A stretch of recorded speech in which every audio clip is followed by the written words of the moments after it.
तो दोस्तों, लौट आया है चाचा घुमक्कड़ एक नई मिस्ट्री के साथ। इस बार मामला है एक पुरानी डरावनी हवेली का, जहां रात होते ही सुनाई देती है रहस्यमयी आवाजें। क्या वाकई वहां भूत है या कोई चालाक इंसान? पता चलेगा इस मजेदार और रोमांचक कहानी में। चाचा घुमक्कड़ और रहस्यमयी मकान, जहां हंसी भी है और सस्पेंस भी। भोपोगंज एक छोटा सा शांत गांव था, जहां लोग सब्जी में नमक से ज्यादा दूसरों की जिंदगी में तड़का लगाते थे। लेकिन पिछले कुछ हफ्तों से गांव की चर्चा सिर्फ एक ही बात पर थी, ठाकुर हवेली। 20 सालों से बंद पड़ी हुआ हवेली अब डरावनी लगने लगी थी। रात को वहां से अजीब अजीब आवाजें आती, कभी जंजीर खनकने की, कभी कोई चलने की। और अब तो हलवाई बिल्लू का कहना था कि उसने वहां सफेद साया देखा है। बिल्लू ने तो चाय की दुकान पर ऐलान कर दिया, मैंने अपनी आंखों से देखा है। सफेद चादर में लिपटा कोई ऊंची सी परछाई सीढ़ियों पर चल रही थी और तभी मेरा तवा गिर गया। सब डर से कांप उठे, लेकिन तभी सामने आए चाचा घुमक्कड़। सफेद कुर्ता, चेक की लुंगी, एक झोला और चमकता हुआ माथा। चाचा बोले, भूतों का जमाना गया बच्चों, ये सब किसी चालाक आदमी की चाल लग रही है। गोलू भतीजा बगल में था, लेकिन चाचा अब तक जो भी रात में वहां गया, अगली सुबह बुखार में तपता मिला है। चाचा ने चाय का घूंट लिया और मुस्कुराए, तो फिर आज रात वहां मैं जाऊंगा। चाचा घुमक्कड़ उस रात एक पुराना कैमरा, एक रेडियो और अपनी प्यारी चारपाई लेकर हवेली पहुंच गए। हवेली के सामने खड़े होकर उन्होंने हवेली को देखा और बोले, 20 साल से बंद है तू, आज खोलते हैं तेरा राज। भीतर घुसते ही मकड़ी के जालों ने उनका स्वागत किया।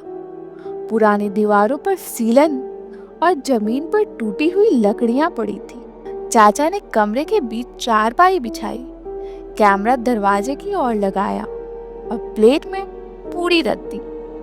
रेडियो चालू किया। अचानक ही बिन का गीता माला बजने लगा। चाचा मुस्कुराए, बोले, अगर भूत को भी पुराने गाने पसंद है तो यही बैठकर नाचेगा। रात के करीब 1 बजे दरवाजा चू चू की आवाज करता हुआ खुला। एक हल्की परछाई कमरे में दाखिल हुई। चाचा ने टॉर्च मारी और देखा, कोई इंसान था, सफेद चादर ओढ़े, रेंगते हुए जमीन पर कुछ खोज रहा था। चाचा फुसफुसाए, अरे ये तो भूत नहीं, असली चोर है। सुबह होते ही चाचा ने गांव के पंचों को बुलाया और बताया कि उन्होंने किसी को हवेली में देखा।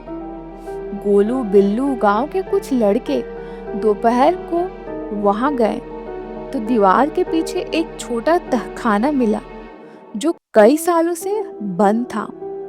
उसमें कुछ पुराने बक्से और एक ताजा मिट्टी खोदी गई जगह। चाचा बोले, कोई यहाँ कुछ छुपा रहा है और जो आवाजें आती थी वो इसी तहखाने से आती होगी। उसी शाम चाचा को गांव के पुराने चित्रकार गुड्डन पेंटर मिले।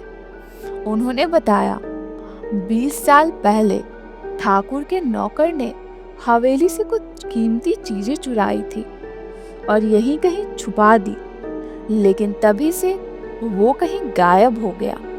चाचा की आंखें चमक उठी, तो यही है असली खेल, कोई उसी खजाने को निकालने की कोशिश में है।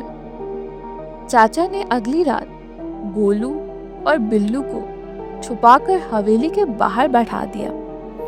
खुद उन्होंने चादर ओढ़कर चोर की नकल की। करीब 2 बजे फिर से वही सफेद चादर वाला आया, लेकिन जैसे ही वो तहखाने की तरफ बढ़ा, चाचा ने रेडियो पर भूतों की आवाज चला दी। बचाओ, मैं ठाकुर का भूत बोल रहा हूँ। चोर चिल्लाया, अरे माँ, और उल्टे पैर भागा। गोलू और बिल्लू ने दौड़कर उसे पकड़ लिया। जब चेहरा सामने आया तो वो कोई और नहीं, सुरेश लोहार था, जो पास के गांव से हाल में ही भोंपूगंज में आया था। उसने कबूल किया कि उसने गांव की पुरानी कहानियां सुनी थी और तय किया कि वो रात में हवेली में खजाना निकालेगा। लोगों में डर फैलाने के लिए उसने भूत की आवाजें भी रिकॉर्ड कर रखी थी। अगले दिन पंचायत ने सुरेश को पुलिस को सौंप दिया। हवेली की मरम्मत शुरू हुई। तहखाने से जो कुछ मिला उसके गांव के पुस्तकालय और स्कूल को दान किया गया। गांव में फिर से खुशियां लौट गई। चाचा घुमक्कड़ को गांव वालों ने फूलों की माला पहनाई। बिल्लू बोला, चाचा, आपने तो भूतों को भी धो डाला। चाचा मुस्कुराए, भूत नहीं बेटा, चालाक इंसान थे। लेकिन जब तक चाचा घुमक्कड़ है, कोई भूत चोर ज्यादा दिन छुप नहीं सकता। गोलू ने पूछा, चाचा, अब अगला मिशन क्या होगा?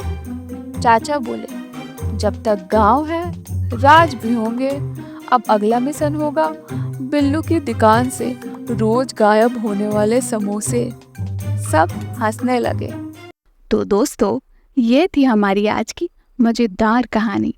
उम्मीद है आपको मज़ा आया होगा और आपकी कल्पनाओं को पंख मिले होंगे। अगर आपको यह कहानी पसंद आई हो तो इस वीडियो को लाइक करना ना भूलें और हाँ, अपने दोस्तों के साथ शेयर करें ताकि वो भी इस रोमांच का हिस्सा बन सकें। चैनल को सब्सक्राइब कर लें और बेल आइकन को दबा दें ताकि अगली बार की कहानी आप मिस ना कर सकें। तब तक के लिए सुनते रहिए और सोचते रहिए। मिलते हैं अगली कहानी में। धन्यवाद।